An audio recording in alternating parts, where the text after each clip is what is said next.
Hello बच्चों, let's read this question. The question says which of the statement is wrong for gases?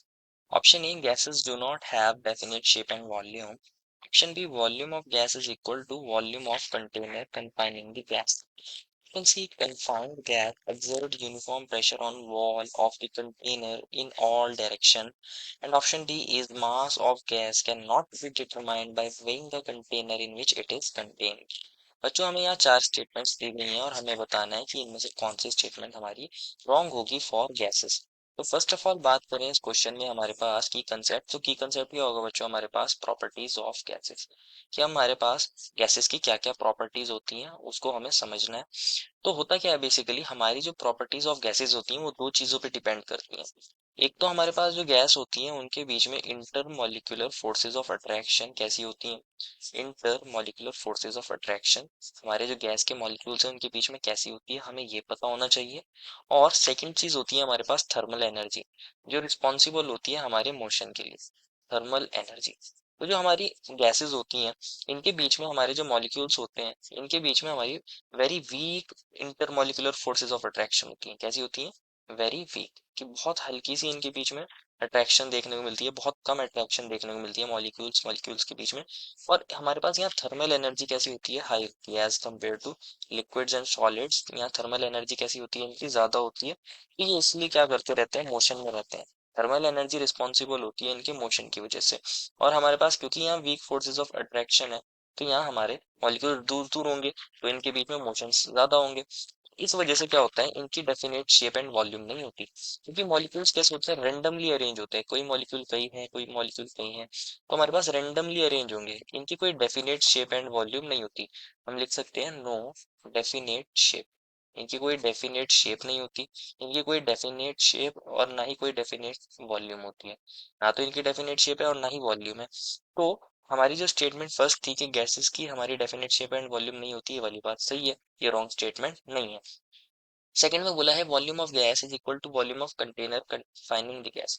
इस बात को समझते हैं बच्चों। हमारे पास गैसेस जो होती हैं, हम इसको जिस भी कंटेनर में डालते हैं, जिस भी शेप के कंटेनर में डालते हैं, ये उसकी हमारे पास शेप को ऑक्यूपाई कर लेते हैं। फॉर एग्जांपल अगर मैं सिलेंडर के अंदर गैस को फिल कर दूंगा तो हमारे पास क्या होता है, गैस के मॉलिक्यूल्स इसकी शेप को ऑक्यूपाई कर लेते हैं और इसके अंदर ये कंप्लीटली फिल्ड हो जाएंगे। इसी तरह अगर मैं इस क्यूब के अंदर हमारी गैस को फिल्ड कर दूं तो हमारे पास क्या होगा, हमारे जो गैस के मॉलिक्यूल है इसी की शेप को ऑक्यूपाई कर लेते हैं और यूनिफॉर्मली डिस्ट्रीब्यूट हो जाते हैं, यूनिफॉर्मली डिस्ट्रीब्यूट हो जाते हैं।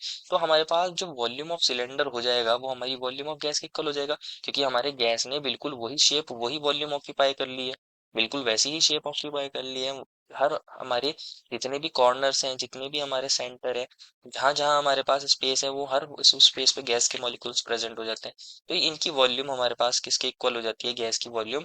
गैस की वॉल्यूम हमारे पास वॉल्यूम ऑफ कंटेनर के इक्वल हो जाती है, जिस भी कंटेनर में ये कंटेन है। तो ये वाली बात भी बच्चों बिल्कुल सही स्टेटमेंट है। यूं बोला है confined gas exert uniform pressure on the wall of container in all direction. बोला गया है कि जो हमारी जो गैस होती है, कन्फाइंड गैस किसी सिलेंडर के अंदर, वो हर डायरेक्शन में यूनिफॉर्म प्रेशर लगाती है। ये वाली बात को समझते हैं बच्चों। अगर हम बात करें हमारी गैस मॉलिक्यूल की, क्योंकि हमारे पास पूरी तरह से यूनिफॉर्मली डिस्ट्रीब्यूट होते हैं हमारे कंटेनर के अंदर, ये यूनिफॉर्म डिस्ट्रीब्यूशन होता है। क्योंकि ये यूनिफॉर्म डिस्ट्रीब्यूट होते हैं और ये मोशंस में रहते हैं, तो ये हमारे वॉल्स पर क्या कर रहे होंगे, हमारे पास प्रेशर को एक्सर्ट कर रहे होंगे, प्रेशर को लगा रहे होंगे। तो हर तरफ से ये हमारे पास क्या कर रहे हैं, हमारी वॉल्स को पर प्रेशर एक्सर्ट कर रहे हैं।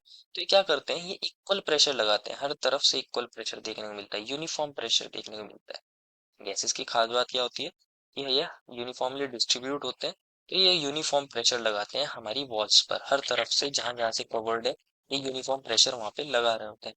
तो ये वाली बात भी बिल्कुल सही है।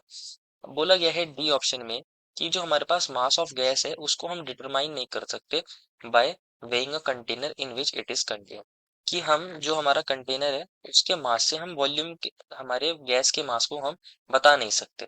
तो समझते हैं क्या मतलब है इसका।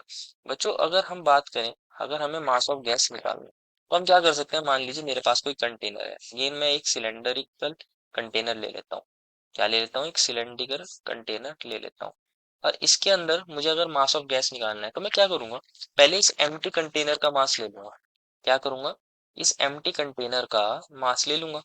अगर मुझे पता है ये एम्प्टी कंटेनर का मास मान लीजिए m ग्राम आया है, m1 ग्राम, और अगर मैं इसके अंदर बाद में गैस फिल कर दूं, अगर मैं इस कंटेनर में बाद में गैस फिल कर दूं, यहाँ अब इसके अंदर गैस हो गई है, इसका मास अब मैं कैलकुलेट करूं, मान लीजिए वो आ गया है m2, पहले m1 था अब आ गया है m2, तो मास ऑफ गैस किसके इक्वल हो जाएगा?